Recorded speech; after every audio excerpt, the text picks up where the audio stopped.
way back in 2011.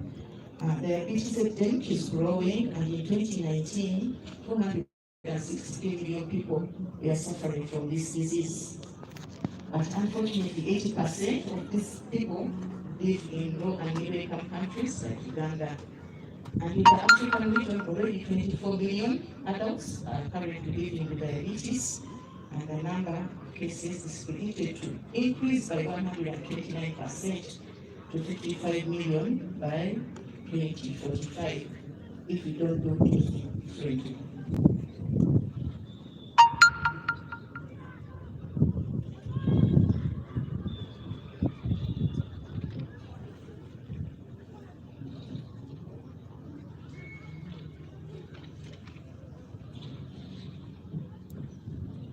The prevalence of diabetes in Uganda, according to the International Diabetes Federation, was 4.6% among people aged 15 to 79 years in 2021.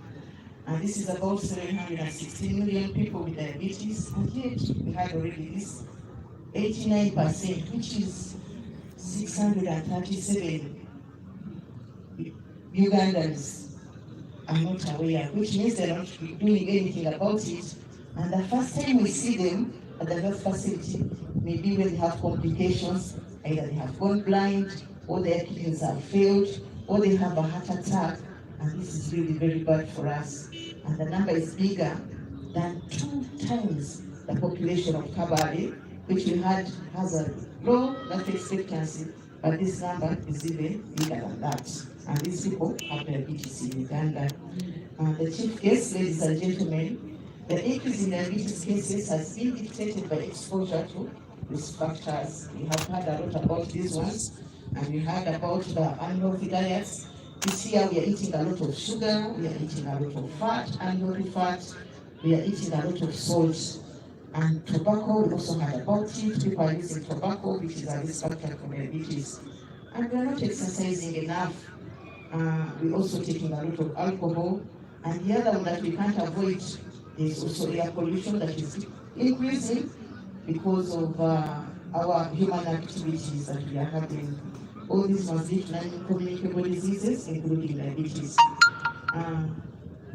These risk factors also lead to body changes, like we had it for overweight and obesity, and the high level.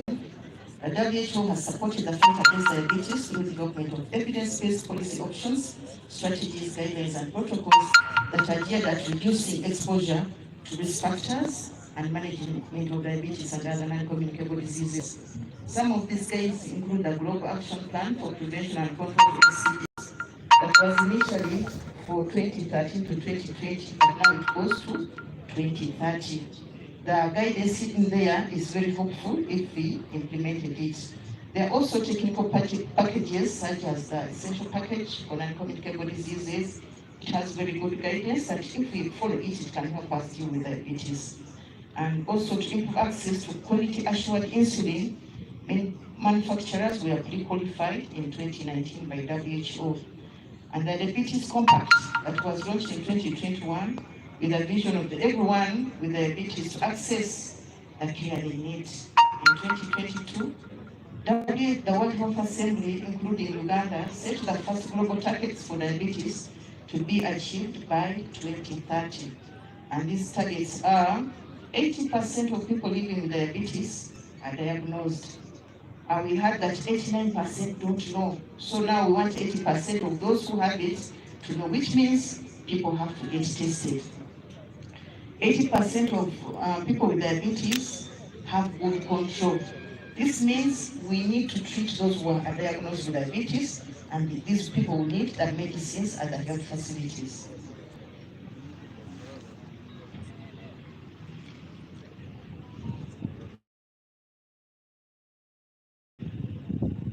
The other one is that 80% of people with diabetes have their blood pressure controlled.